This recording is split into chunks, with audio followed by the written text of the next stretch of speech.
Okay, folks, destruction delivered turn 5. I should have made all my moves by now, so this one should be a little bit quicker than previous turns. Now, turn 5, new units are available. New units start becoming available around this time. This turn, the unit that's available is the A90 Biobomb, which, real quick, the Biobomb is an interesting unit. It costs 200 Ultranium and has 200 complexity. It also has 200 speed, so it's incredibly fast. It has no firepower whatsoever. Offense 1, attack 1, defense 50. What it has is population damage 500, so it kills 50 population units by hitting. And all it does is it spends one turn in orbit, not doing anything, and if it doesn't get killed in the first round, then in the second round it blows up before anybody gets to attack, and just does its it launches an attack, which also destroys it, and does its 500 population damage. So it kills 50 population outright. What that means is, if someone hits, for example, Arion, which is my population center at the moment, my production center, where I'm churning out Gigantoplanet attackers, if someone were to hit Arion with 18 biobombs, they would depopulate it. And then, for however long it took me to regather population to Arion, I would not be able to generate units here, like, at all. It's actually quite powerful, however, it's very expensive. I tend not to do it for that reason, because it is very expensive, but it can work to cripple the production centers of an enemy who's relying on production centers. For example, Twin Clouds back here, Star Charger's capital, he's not really gathering a lot of population to it. He's kind of leaving his population where it is and just using it on an ad hoc basis, which is fine. It's a perfectly valid strategy. It means that you're a lot more chaff dependent. You're not really producing capital units in the early game. But in the early game, you don't necessarily need capital units. Now, you may notice, Star Charger has launched a double attack here into Paladin's cluster. He's going to end up taking a significant chunk of this, just because I don't have troops in place to stop him at the moment. He's got an army up here. However, what he doesn't have up here is transport capacity, so he can't move his scouts and his TK tanks from this locale, because his transport got killed at Blind Date. So he hit this province this turn, I believe. And unfortunately, he lost his Psyhauler on the first round. So his ground units are now stranded, which is a significant chunk of the firepower that's here. These scouts are about 4 firepower, a little bit more, and the TK tanks are another 3. Overall, he's got about 8 firepower or 9 firepower stranded. He can still move his TK bikes, his Corvettes, and his Super Space Fighters, of course, but these guys can only limp along at 50 with that cargo booster until he builds them more transports. So that's actually really good for me, because I am entering into the race to take this sector. He's got 14 firepower of very fast self-propelled units down here in Serendipity.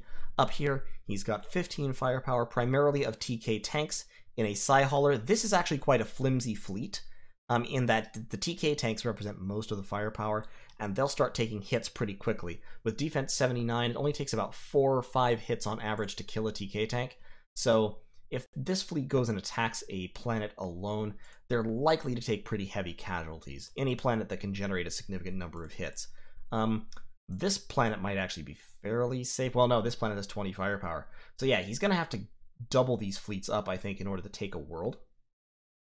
I, meanwhile, am moving my troops in that direction. I've managed to split them up in a way that I think will be maximally efficient, or approximately maximally efficient. Relay, I've actually stopped the transport of units over to Arion from Relay. I'm building 15 Sentinels of Garsasso. Once these 2 shuttles get back, we will combine those 5 shuttles into a fleet carrying those 15 Sentinels, and we will launch them at Mimer, which has 35 firepower on it. Bia has 22, so Mimer is being hit by my fleet from Arion. I just created this Gigantoplanet attacker and the A202 scouts. This is 44 firepower fleet, so it's heading to Mimer. With the addition of those 15 Sentinels and 5 shuttles from Relay, that should be enough to take Mimer with relatively minimal casualties. Specifically, it should be enough to keep the GPA alive, which is what's important. Bia is being attacked as well, with a total of 3 fleets, but one of them is a turn late, because it's just that slow. It's heading from Pyranos, and from Pyranos to Bia is a 3-turn transit. However, I do have a GPA and several chaff units heading to Bia, a total of about 26 firepower. I will add to those 20 X5 Raiders from Forsworn, which will add up to just about 10 firepower, a little bit more. So 10 plus that 36 firepower should be enough to take Bia with relatively light casualties and roll on to Eisenhut. So that should be enough to establish my control there. I am also attacking Kandra, and that 32 firepower should be enough to take Kandra by itself.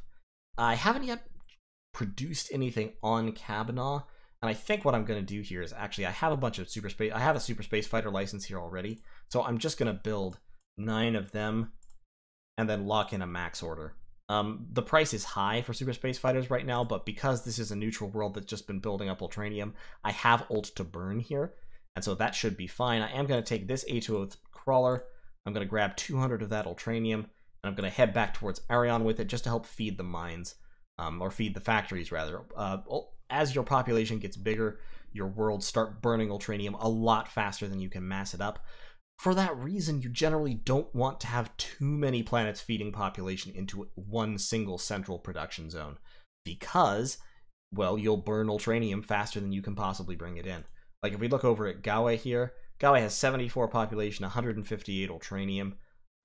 So every time this fleet from Gawe lands, it's going to bring over some extra population, which is good in that it means I'm building up pop, but also it means I'll need more and more Ultranium income in order to feed the furnace, to give that population something to do.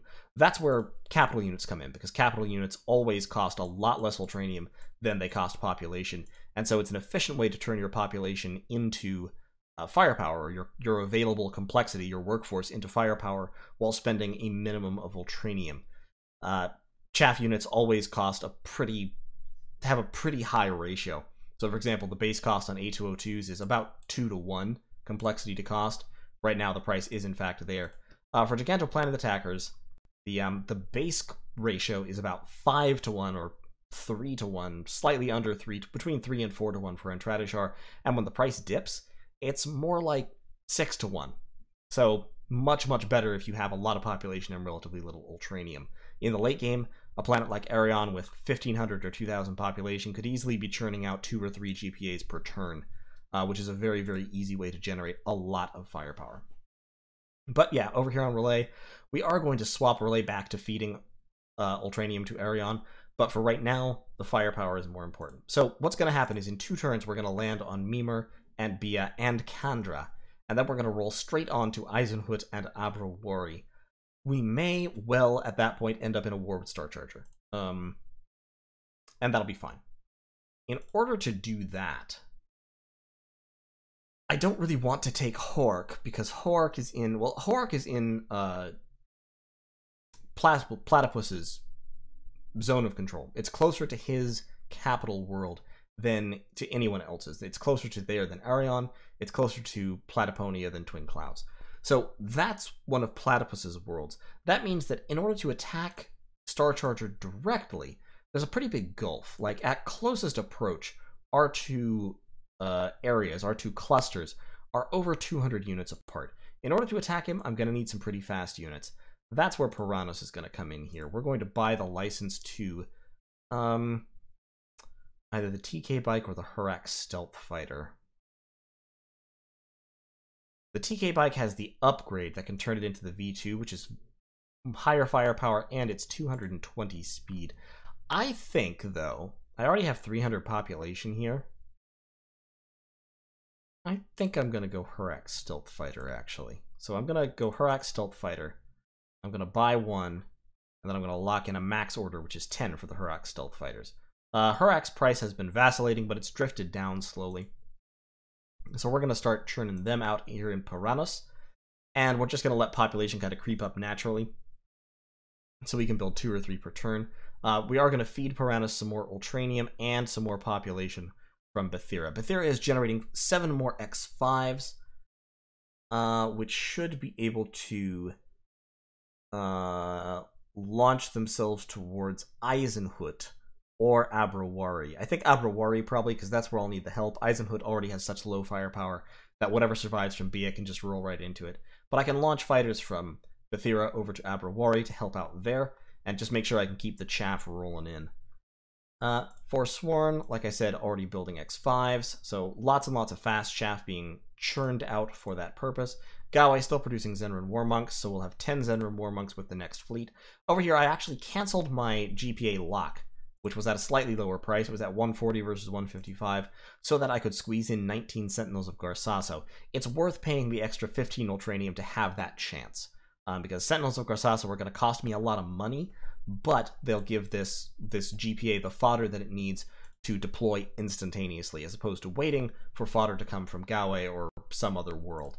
I do need another world that feeds fodder to Arion in order to be maximally efficient here, but I need the fast fighters from my other planets more right at the moment. So Galway is going to remain the only planet generating ground fodder, and it'll be generating a very small amount of ground fodder because all the population is going to be taken by the next auto fleet.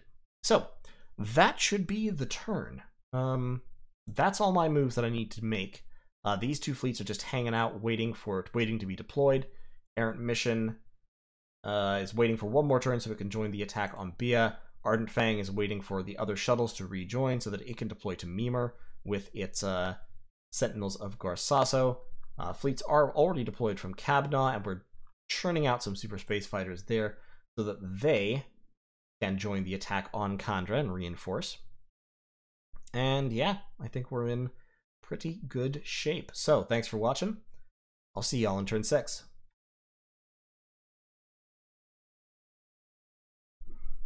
Alright folks, destruction delivered turn 6. Nobody has defended Eisenhut. That was just us dropping a Scanomatic on them, which we will retake in fairly short order. Star Charger, fortunately, so you can see he's still got some troops up there, including up on Blind Date, where he hasn't built any more any new transports. If you'll recall here, this army kind of got stranded here. He's moved the TK bikes away, as well as the X7 Corvettes, but he's left these troops here without, it looks like, building anything new. In any case, he hit Mira this turn, and fortunately for me, in the process he lost his Psy Hauler as well as all of his X5 Raiders. So these two TK tanks are stranded there. The 3 TK bikes can still move, and that's still, you know, quite a bit of firepower. But that means his effective casualties here were actually all 6 of his tanks instead of merely 4 of them. Plus, in terms of just raw firepower, he actually lost quite a bit. He lost 20 firepower in this battle. So, turn 6, the CR Org is now available, which is a self-propelled, fast-moving capital unit, and my fleets are all on the move. So we can see here, we're hitting Bia with about 30 some odd firepower this turn, which should be enough to take it. We're hitting Kandra with almost 40 firepower, which will take it, and we're hitting Mimer with over 50 firepower, which should be able to take it with relatively minimal casualties. Now, unfortunately, these worlds are starting to auto-build. They're inside of Soy Boy's cluster, and so they are starting to build troops, just in order to, you know, in order to help not unbalance the game so badly when someone stops putting in orders. The nobodies will auto-build. They'll just get a max order of something and start building it. So it looks like Eisenhut is building, you think it's the Hue 9 Eliminators. I don't remember exactly what he had last round. Down here we've got some War Mechs. Down here on Gahun we are building, I'm not sure, it may also be the Hue 9 Eliminators. And over here in Jabrea we're building as well. So all of these worlds are now becoming honestly less valuable to take by a long shot. First of all, less valuable, and secondly, harder. So we kind of want to rush to take them, both so that we can hit them while they have less firepower on them, and so that we can hit them while they still have some Ultranium remaining. And then we'll kind of have to, I'll turn one of these 4 into a production center. It'll probably be the one with the highest EI, which is Eisenhut. Eisenhut, unfortunately, doesn't have many useful licenses. Mimer actually has some decent licenses. And so does Bia. TK tanks have dropped in price a lot, so they're down to their minimum price, which is 15, which makes it a great time to start buying them. And I think what I'm going to do is, after I buy 4 X8 assault shuttles here, well, I don't have the license there. At one of my worlds that I hit pretty soon, I'm going to buy the license to TK tanks and start churning them out. Just because, at minimum price, they're very efficient. I have TK tank license over on Forsworn, actually. What I might do is I might start building up on Forsworn and get some transports over there to start shuffling them around. I'm working on my lock of Gigantoplanet Attackers here on Arion. We're going to pump out 5 of those. This one is leaving with 19 Sentinels of Gorsasso. The next one will leave with only 10 Zenran Warmucks because I am running short on chaff. I am getting Hurak Stealth Fighters out of Piranus, which mainly for the speed. To be fully honest, I don't really need them. Like, firepower-wise, they're a pretty inefficient way to get firepower. They give you about 1 firepower for every 100 complexity. Very slightly more, which is not a good deal, complexity-wise. But they're fast, and they're stealthy. So these guys are literally twice as fast as my normal fleets, which gives me 2 things I can do with them. First of all, I can use them to... obviously, I can use them as fast reinforcements. But secondly, because they are 140 speed, which is a multiple of 70, if I get them over to Arion, which they're stealthy, so people won't be able to see them if I move them between my own worlds, depending on how far away I am from enemy planets, I can potentially use them to feint. Because, for example, Arion, let's pretend that I had an enemy on Abrawari who had like a scan 80. If I launched a Gigantoplanet attacker from Arion, it would take 3 turns to get there, right? It would move 70 units, which would make it 98 units away from Abrawari. And then it would move 70 more units, which would make it 28 units away from Abrawari, and then the 3rd turn it would hit. Well, if I launched a Hurak Stealth Fighter from Arion, it would take 1 turn and it would show up 28 units from Abrawari. Well, as an Intradishar, and if the enemy can't see that I have Hurak Stealth Fighters anywhere, which they can't, they'll look at that and count back and go, aha, 2 turns ago he launched a Gigantoplanet attacker at me. When in fact it's a Hurak Stealth Fighter, which is a lot cheaper, and so I can use them as an effective feint to try and convince people that my capital units, a major fleet built around my main capital unit, is coming for a world, when in fact it's just a chaff unit. Kind of an expensive chaff unit, but still basically a chaff unit. So I'm hoping to be able to do that later on in the game. But for right now, we are just aiming to steal away this section of worlds. And then, as I said before, probably just go in and get Star Charger. Probably fight a war in this cluster, and try to push up towards Twin Clouds, which is, of course, his capital. He's built another sidecar there, some ground units, a Psy Hauler. ATO2 scouts have gotten kind of expensive for my tastes, so I'd really like to get some of those TK tanks. If I could get some Ultranium together on Arion, I might actually take a break from GPAs after this lock and churn out a whole bunch of TK tanks real quick. The license for them costs 200, but then, like I said, they only cost 15 Ultranium. So, like, I don't know. Looking at unit cost history real quick for the Gigantoplanet attacker, I'm not the only one building them. I think both me and the other Intradishar are both have a lock of GPAs that we're churning out. Platyponia, yeah, Platyponia is building them as well, and he has 900 population on his. So, like me, he's been concentrating population on his capital, so he can turn them out at 1 per turn. He, however, has a lot more Ultranium. I've been spending my Ultranium on my capital down a lot more and not focusing on getting more on my my capital world as much, so he has more available, which is good strategy on his part. I am going to take these 2 cargo boosters real quick and just transport 200 Ultranium to Arion real quick. And down here, we're still churning out X5 Raiders, burning through our stockpiles of Ultranium to do so. Fighters are really expensive at this point in the game, and that's almost always true. There isn't a cheap fighter right now.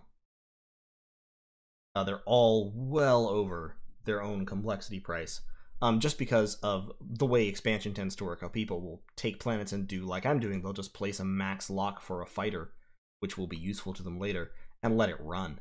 And that will push the price up comically high. Kabna, I'll tell you what, actually. Instead of these super space fighters, I already have the TK tank license here. So I think what I'm going to do is I'm going to swap over to producing TK tanks on Kabna and get somewhere to produce some transports, send them over here, and start pulling those TK tanks down towards Arion. I don't think I can build any transports here. I cannot. But yeah, let's start. So I can get 3 TK tanks. Let's get 3 TK tanks and then a max lock. Because for 15 Ultranium, I mean, boy howdy, you just can't beat that efficiency. And as my EI goes up, I'll start being able to build 4 or 5 per turn. I got exactly 5 population left on Galway because everything's being taken. And you know what? I really do like the Hurak Stealth Fighter idea, but I might also want a fast transport because Cabnaw is within 120 units of Arion. So if I can get a fast transport, like a Psi Hauler, if I can get a Psi Hauler, that Psi Hauler can bounce back and forth between Arion and Cabnaw with no worries whatsoever. They're still at the same price, so 20% through a unit. I'm just going to sacrifice that. We're going to sacrifice that. We're going to buy a license for the Psi Hauler, which is a 400 Ultranium license. It's expensive, but I think it's going to be worthwhile. And then 400 population, EI of 44. So then we're going to build... yeah, we'll just get a couple of these bad boys. In fact, I might just lock them in. I may just place a max lock on them because the price is starting to go up again. If I catch them at a low price like this, then as my population builds up towards 500, 400, I'll start being able to build 1 per turn. And from Piranhas, I can send those flying around to collect ground units and such, and I can use them to reinforce armies directly at 120 speed, which is valuable. That 1 Hurak Stealth Fighter that I have, I am going to send to...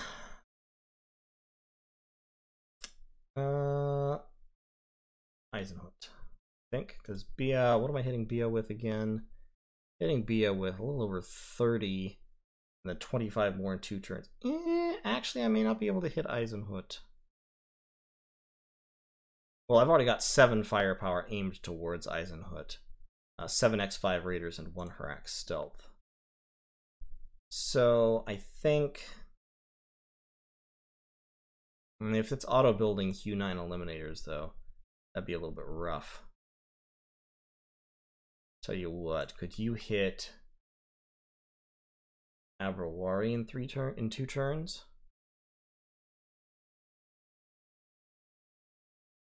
Sometimes it's hard to see. Yeah, you could hit Abrawari in 2 turns. Nah, let's go for we'll go for Eisenhut. I think we can manage it. And from Mimer is 86 units from Eisenhut.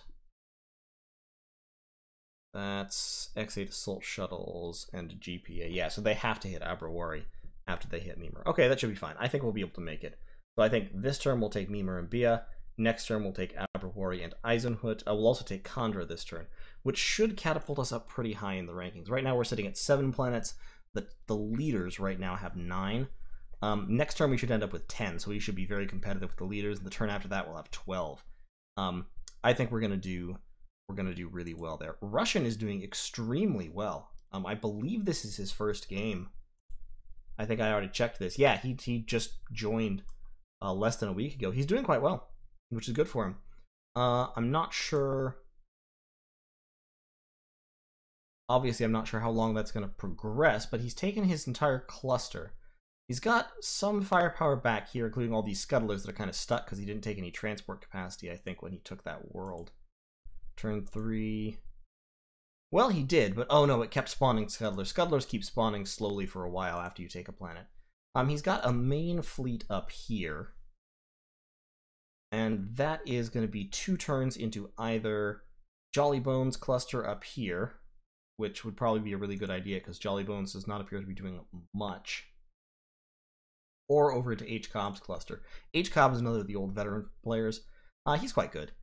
He's also built up a lot of Ultranium on his capital. This is one thing that I often have trouble with. I tend to spend down my Ultranium real quickly and not place probably enough focus on gathering Ultranium into my capital. If we look up at Ornery, for example, the worlds around it have pretty low these 2 worlds have very low Ultranium.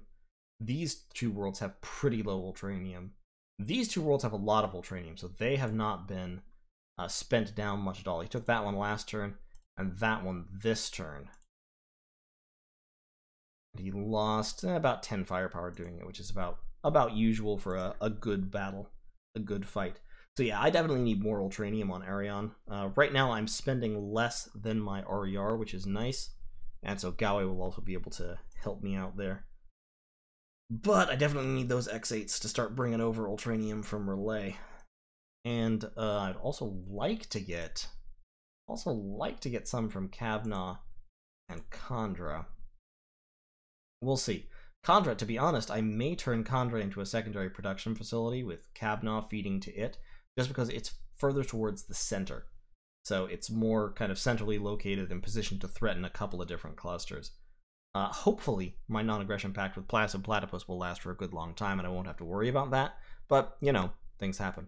In any case, that is turn 6. I'll see you all in turn 7 as our fleets begin to land and we move into Paladin's cluster in force. We've got landing next turn. We have a total of about 50, 80, yeah, a total of well over 100 firepower landing next turn. Most of my firepower, I think a strict majority of my firepower right now is in flight or taking off this turn. So, yeah, it'd be very interesting. In terms of my watch list, we can see here, I actually have 3 of the game leaders. I think all 3 of the game leaders on my watch list. So yeah, all 3 of the game leaders are close enough to me to be of immediate concern. Russian, Star Charger, and Travail.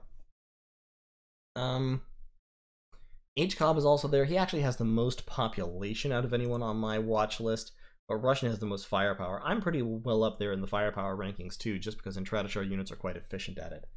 And in terms of population, I should be getting there in the next few turns. So, thanks for watching. See you next turn.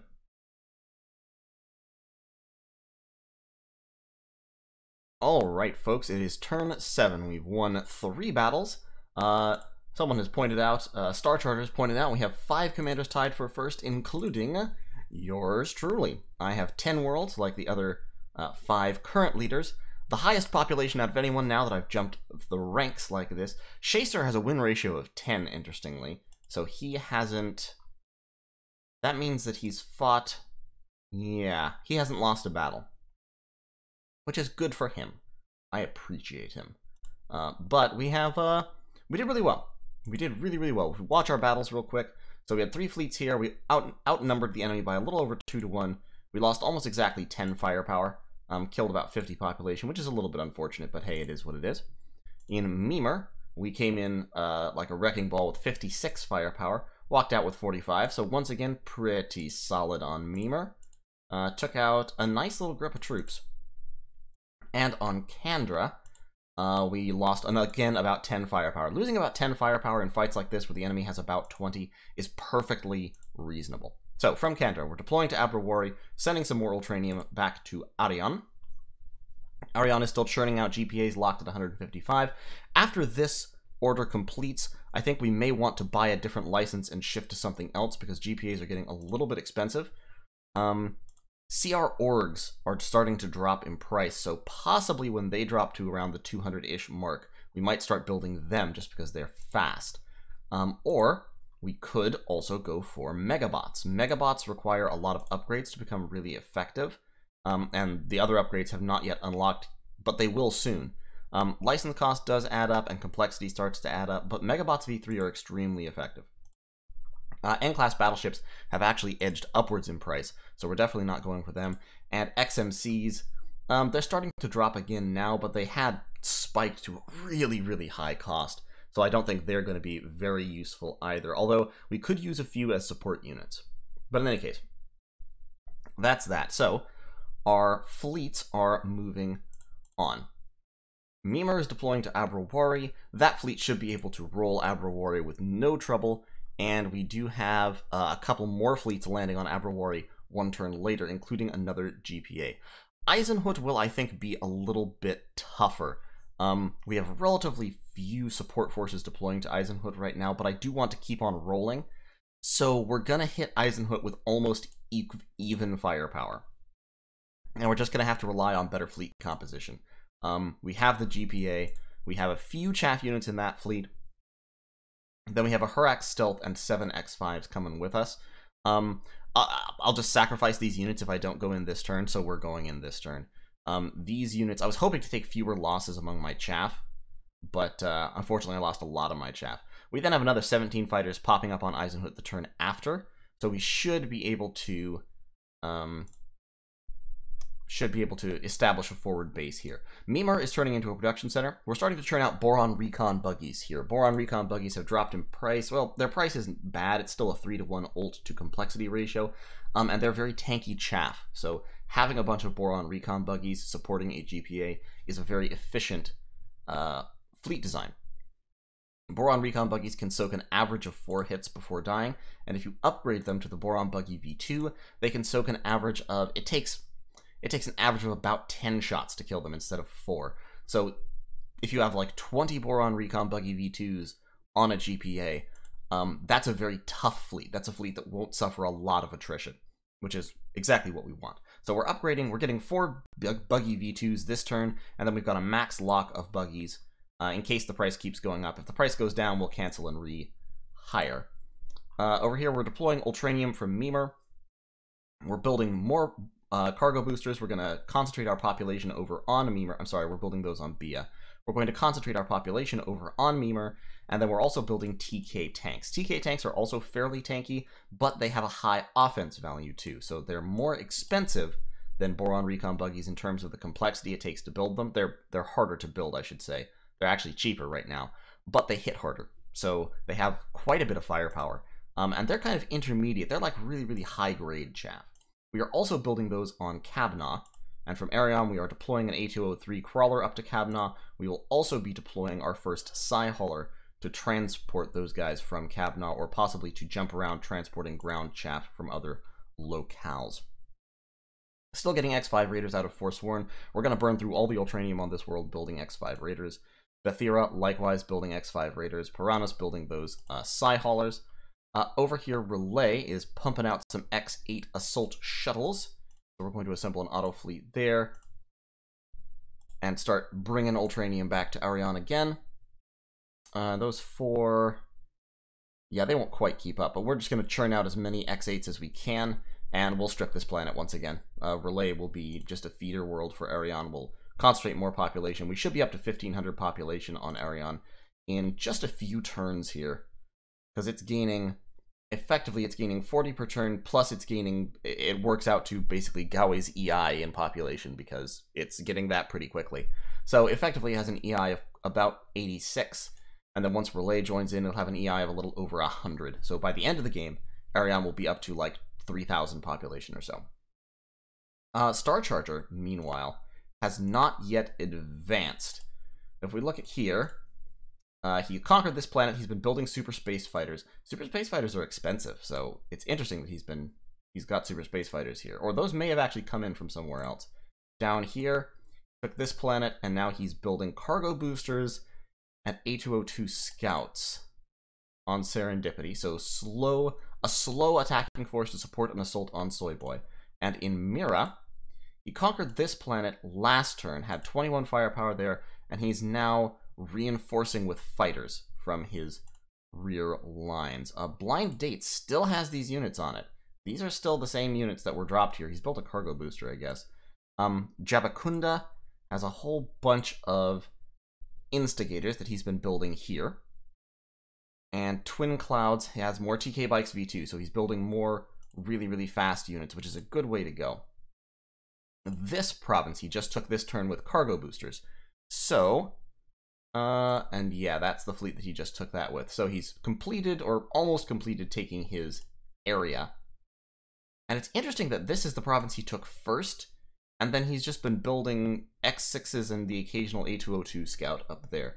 He's also still got a couple of worlds in his cluster that he hasn't taken. And he might start coming under some pressure from Travail. Or this might be their border, because Edabi is 128. Yeah, that's their border. So Ja'alan is on Star Charger's side of the border. Ja'alan is a really good world, too. EI 147, 500 population, 1,300 Ultranium sitting on it. Urio and Ja'alan are a good little wombo combo there. But yeah, so we're rolling in. We're going to try and take both those worlds this turn. Once we do that, we're probably going to go pretty much straight in against Star Charger. We may pause for a turn or two to gather up on Mimir. Like I said, I am launching this Gigantoplanet Attacker to Mimir, where it will pick up ground chaff. And I think that's going to be my strategy. From Arion to Mimir, bounce there, pick up ground chaff, and roll on. We may be able to concentrate to take Soy Boy. very soon, which would be extremely valuable. Because, of course, even though it has 100 firepower, taking that force coil license would be high value. And so we're going to aim to do that. We're also, of course, going to aim to take Einstein if we can. And we'll see how this goes. This is the point of the game where I'm going to start taking notes. I'm going to start taking notes of what units are where on Star Charger's worlds, because that will help me keep track of what his fleets are doing.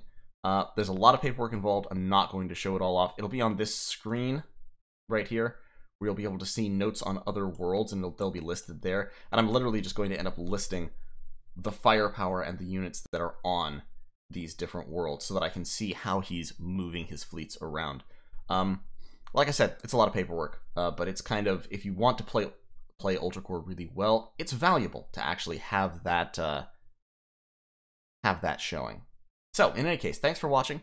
That is the turn for turn 7. A little bit shorter than any of the previous ones have been, which is nice. And I got my 10 world empire, 25 firepower, and 1,000 population badges. So yay me, I am going on up in the world. If we look at my watch list for nearby players, 4 of the 5 leaders are in my watch list, which is great. We've also got Koneko, HCOB, Placid Platypus, Xenofruit, CFRT, and Paladin 1991. CFRT and I have agreed to a non-aggression pact. He contacted me, actually, because I kept forgetting to contact him. So that flank should be secure. My only way to go is into Star Charger, which is just fine. In terms of population, I'm on top of the world. In terms of firepower, I'm significantly less than all 3 of the Arachnons, because, of course, they free spawn firepower for killing population. But that's fine. I'm directly beneath the Arachnons. I have significantly more firepower than Star Charger. So our little war that's about to kick off pretty soon here will come down to whether my slower but heavier forces can leverage and apply that firepower effectively to stop Star Charger from picking me apart with his fast-moving attack forces. And we'll see if I can remember how this game works well enough to do that. In any case, thanks for watching. I'll see you in turn 8.